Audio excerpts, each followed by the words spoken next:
Penca dan silat merupakan produk budaya lokal dalam rumpun budaya Melayu. Masyarakat di Pulau Jawa menyebutnya dengan penca, sedang di Sumatera menamakannya silat.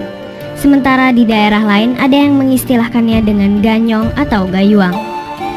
Namun demikian, semua kata tersebut memiliki persamaan arti.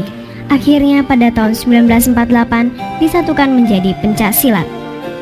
Praktek pelaksanaan jurus dari masing-masing setiap cabang pencaksilat dilakukan dengan gaya bermacam-macam. Gaya unik lokal dan ciri-ciri yang menonjol dan mudah dibedakan dari gaya lainnya disebut aliran pencaksilat. Bagaimanapun wujud keunikan suatu gaya, nilai-nilai etis, teknis, estetika, dan atletis sebagai suatu kesatuan tetap ada dan terlihat. Membedakan aliran-aliran pencaksilat tidak mudah, dan hanya dilakukan oleh mereka yang ahli dan betul-betul memahami berbagai jurus pencaksilat. Pencaksilat mempunyai arti permainan dalam mempertahankan diri dengan kepandaian menangkis dan mengelak. Permainan yang didasari ketangkasan menyerang dan membela diri baik dengan senjata atau tanpa senjata.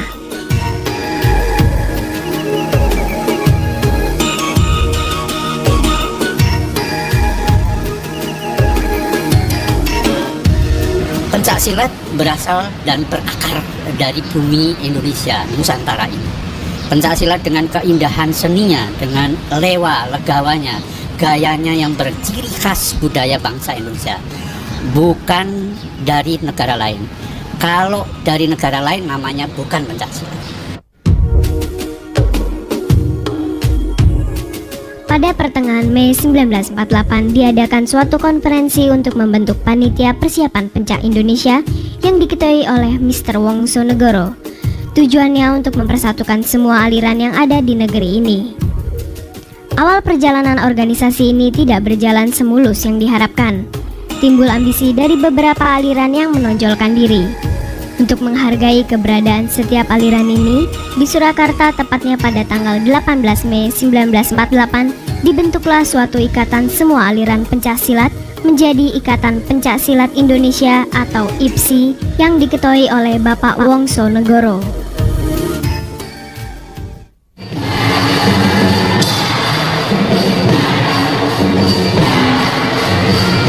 Ada 4 aspek yang terkandung dalam makna pencaksilat: sarana pembinaan mental spiritual, bela diri, olahraga, dan seni. Sebagai seni, pencaksilat merupakan wujud perilaku budaya suatu kelompok yang di dalamnya terkandung unsur adat, tradisi, hingga filsafat. Itulah yang menyebabkan perbedaan gerakan silat antara satu daerah dengan daerah lainnya.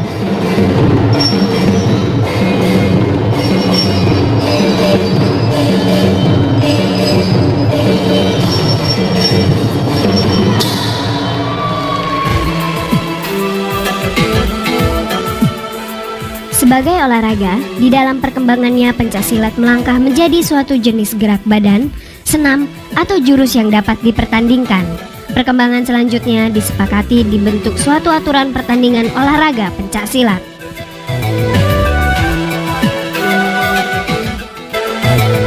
Sebagai bela diri, pencaksilat tumbuh berawal dari naluri manusia untuk melakukan pembelaan terhadap serangan fisik yang menghampirinya.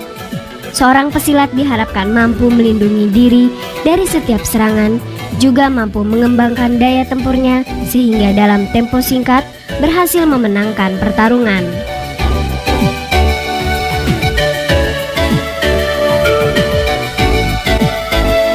Sebagai pembinaan mental spiritual atau olah batin, lebih banyak ditujukan untuk membentuk sikap dan watak kepribadian. Faktor ajaran agama yang menyertai latihan berperan besar untuk mengembangkan fungsi ini. Sulit ditunjukkan secara eksplisit produk dari pembinaan mental spiritual tersebut. Namun banyak atraksi yang dipamerkan, seperti penyembuhan spiritual, demonstrasi tenaga dalam, yang kesemuanya merupakan wujud dari keberhasilan latihan olah batin.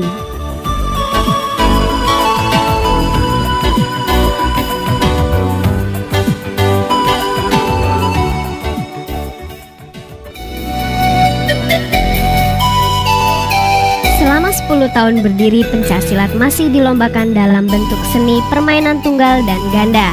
Barulah pada PON ke-7 tahun 1973, pertandingan olahraga diselenggarakan. Bersamaan dengan berlangsungnya PON 7 ini, PB IPSI menyelenggarakan musyawarah nasional dan memutuskan Bapak Cokro Pranolo sebagai Ketua Umum IPSI. Beberapa tahun kemudian, Ketua Umum IPSI diemban oleh Bapak Edi Nalapraya. Dan nama Edi Nalapraya pun terpilih kembali secara aklamasi untuk periode awal tahun 1980-an hingga sekarang. Saya tidak akan jenuh karena saya itu Pancasila sudah mendarah daging gitu. Tapi saya akui, dengan usia saya bertambah ya, fisik saya sudah tidak seperti 10 tahun lalu. Bahkan barangkali pengetahuan saya sudah mulai menurun. Saya berpikir, mudah-mudahan pada MUBES yang akan datang atau musyawarah besar yang akan datang pada tahun 98 ini, teman-teman kita dari IPSI mau ya betul-betul memilih pengganti saya yang sudah siap. Karena saya sekarang ini punya 3 wakil. Di antara 3 itu memenuhi syarat, bahkan yang 2 perwira tinggi seperti saya. Dan saya ikhlas, rela untuk meneruskan tongkat ini kepada generasi penerus kita sebagai kebanggaan saya sendiri. Selain sebagai negara sumber pencaksilat, di bidang pengembangan pencaksilat Indonesia dipandang sebagai negara panutan. Ini ditinjau dari upaya pembinaan dan pengembangan pencaksilat selama ini. Program pengajaran pencaksilat telah ditetapkan secara intrakurikuler di sekolah dasar, sekolah menengah, juga di universitas.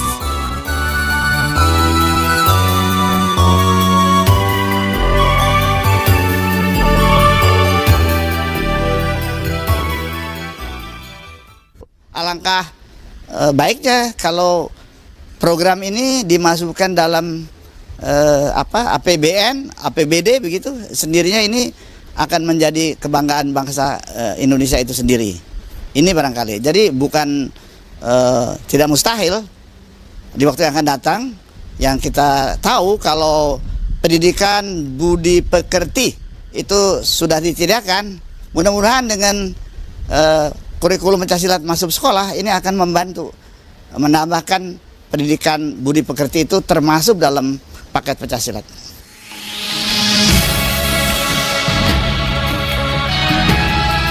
Perkembangan pencaksilat secara internasional dimulai dengan perlawatan ke Malaysia dan Singapura.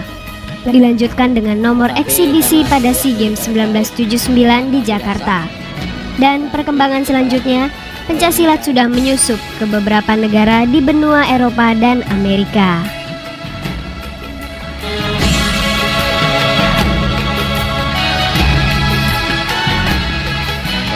Pak Edi Nalapraya, kami menghadap Ibu Negara waktu itu, Ibu Tien Soeharto, dan kami menyampaikan harapan-harapan daripada perguruan-perguruan pencaksilat di daerah-daerah, dan akhirnya Ibu Tien menyiapkan dan menghadiahkan, ya, menghibahkan kepada IPSI tanah ini. Walaupun beliau tidak bisa melihat dibukanya, tapi saya kira kita sangat bersyukur dan kita berterima kasih. Masyarakat pencaksilat saya kira berterima kasih di seluruh Indonesia.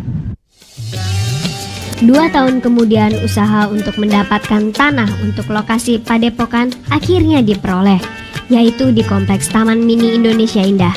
Disediakan tanah seluas sekitar 5,2 hektar yang merupakan pemberian almarhumah Ibu Tien Soeharto selaku Ketua Yayasan Purna Bakti Pertiwi. Inilah tanda kecintaan Ibu Negara terhadap pencaksilat sebagai warisan budaya bangsa Indonesia yang bernilai luhur. Almarhumah Ibu Negara jugalah disebut sebagai konsultan arsitektur mayoritas bangunan yang bernapaskan Jawa modern. Padepokan Pencaksilat Indonesia telah digunakan untuk persiapan atlet-atlet pencaksilat guna menghadapi SEA Games dan akan diresmikan pada tanggal 20 April 1997 oleh Bapak Presiden.